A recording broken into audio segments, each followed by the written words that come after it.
This is Umar for BoxNation. We're at Wembley here, ahead of a huge, magnificent 7 card this Saturday night, live on TNT Sports. One of your favourite sort of concepts is coming to the capital. It's worked before, and I'm sure you're going to hope it's going to work this Saturday night. I'm sure it will, Umar. You know, it's obviously they're all title fights, but they're cracking fights. They're good matches. Every one of them's a good match. And the main event, I'm really looking forward to that. You know, with Brad and Denzel, I think you're going to get something there that's going to be a bit of a cracking fight, to be honest. Frank, we know what's on the line now for that fight in the main event. The world level is looking at this fight now with Denzel and Brad because it has implications for Janabek's title, of course. Correct. The winner of this is in a fantastic position. Well, he is, and they've got. I mean, you couldn't want a better incentive for this fight. So, you know, both the fellas know what's at stake. I expect it to bring out the best of both of them. And as you're just saying, you know, the winner gets into a situation where he's got a shot at the title, and I think it's a good fight, Janabek. Don't get me wrong, but I think it's a winner. I think it is a winnable fight. When you reflect on Denzel's performance against Janabek, it was a close fight. Actually. He could have won that. I mean, he just didn't get going. It was a little bit slow starting for the first 4 rounds. If he'd have started faster, I think he'd have won the fight. He certainly was he was there at the end, and a rematch. He knows what he's got in front of him. He knows what he'd have to do. That's if he come through. But then Brad's got other ideas. Well, I was just going to say, look, Denzel has been beaten before by Janabek, by Felix Cash, by Nathan Heaney. So Brad Pauls is a live dog in this fight on Saturday night. He is. I don't think he's been on the floor, has he, as a pro either. He's a tough sod, and you know, he knows what's at stake. And I think from where he comes from, is he your first champion for like 30 or 40 years, whatever it is? From Cornwall. From Cornwall, yeah. So, you know, if he got the crack at the title and was to be successful, what a feat that would be. How do you be the first champion from there since Bob Fitzsimmons? Wow. How do you actually expect this to play out the main event, Frank? It's difficult because sometimes, you know, Denzel at his best is a really a handful, as Janabek, I'm quite sure, would confirm. But, you know, Brad's has got better and better, and his last performance, or a couple of fights he's had, both with Nathan, who's on a roll as well, he's done extremely well. And I've got to be honest, I didn't expect him to stop Nathan in the last fight, and he did it. We've seen Denzel, you know, can be very dangerous early on. But as you said, Brad's a very, very tough man. So those early rounds will be very interesting to see who sort of stamps their authority on the fight first. Correct. That's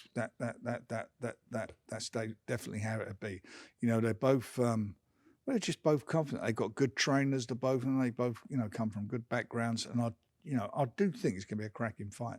From a Queensberry perspective, Frank, I mean, the middleweight division, as I touched on with this main event, has implications for Janabek's world title. You've got Hamza Shiraz challenging for the WBC world title in February in Riyadh. You couldn't really ask for a much better situation for yourself in the middleweight division. Well, we work hard with our guys. You know, we don't just make fights. We try and have a pathway for them, and we've invested heavily in that middleweight division, and it's paid off. Our guys are there or thereabouts challenging for world titles, guaranteed to be challenging for world titles, and hopefully they'll come through. That's what it's been about. That's what our investment's been in our guys.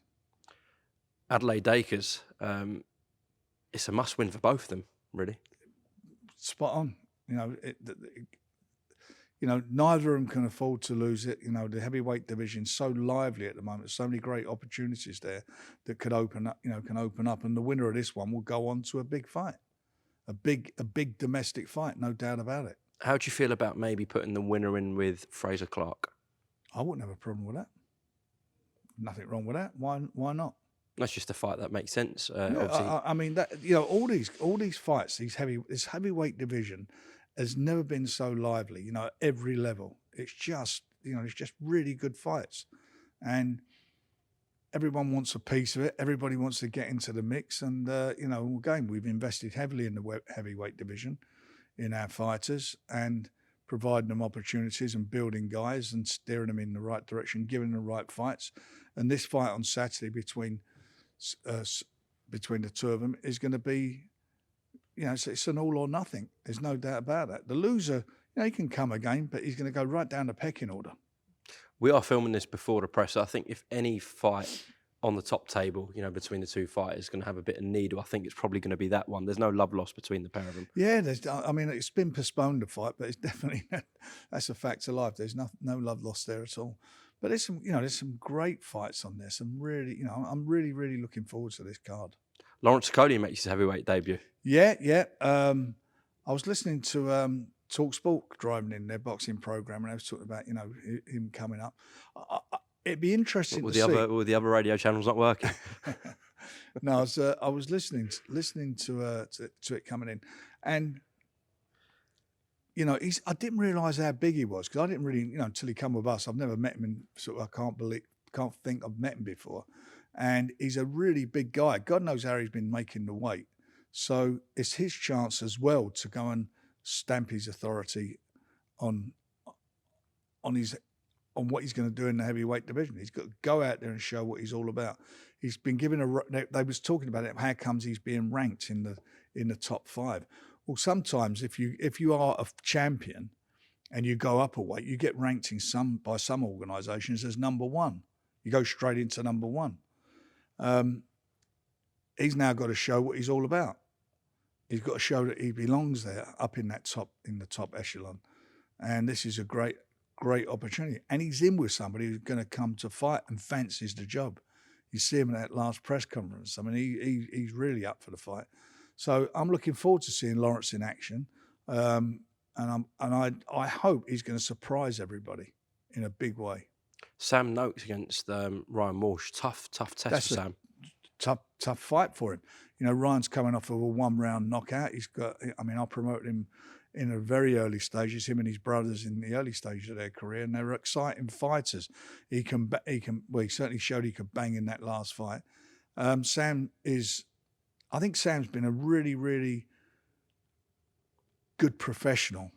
Really done well in what he's done. He's established himself. He's shown what he's all about, not just being a puncher. That fight against Mendy, he showed another dimension to what his skills are. He's an excellent boxer. And I do think he's very capable of winning a world title. So he's got to go out and look good on Saturday. But obviously he's in with a guy who's probably in, his age is in the last chance saloon, and he'll throw everything at it to try and get through. And as I say, he's dangerous, as he showed in his last fight. He's a banger. Well, all of that and a few more fights this Saturday night from Wembley Arena, live on TNT Sports. You expecting a good crowd in there on Saturday? Yeah. We've done well with the tickets. It's going to be good. We've got a lot of our youngsters, young Royston on there as well. I'm looking forward to seeing him in action. It's a really, really good card. Frank, I know I spoke to you a couple of nights ago when the card was announced for Feb 22nd. Now we've had 48 hours or so to digest it. I haven't really seen a card go down better with boxing fans. Well, how could it not? If you know anything about boxing, you know what you're getting, and you're getting probably the best card in generations of boxing. From top to bottom, every fight on there is a cracker. Just want to pick up from a couple of things. His Excellency did an interview on DAZN. Interestingly, he said that should Tyson Fury come through, he wants to make the rematch with Vladimir Klitschko. Did you see that, and what are your thoughts on that? Yeah, well, let's see Tyson fight first and see where we get with the fight. Let's see where we go. Do you think that is realistic, Vladimir coming back? Well, he wants to come back. I know that for a fact. He's asked to. He's and you've seen him. He's been at the last few shows.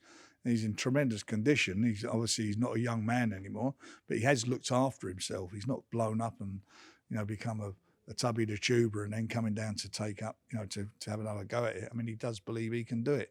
Whether he can or not is another story. But let's see what happens. I mean, all I want to do is focus on the fight on the 21st in Riyadh, because that is something special. I mean, George Foreman did do it, but in your opinion, do you think that was a one-off?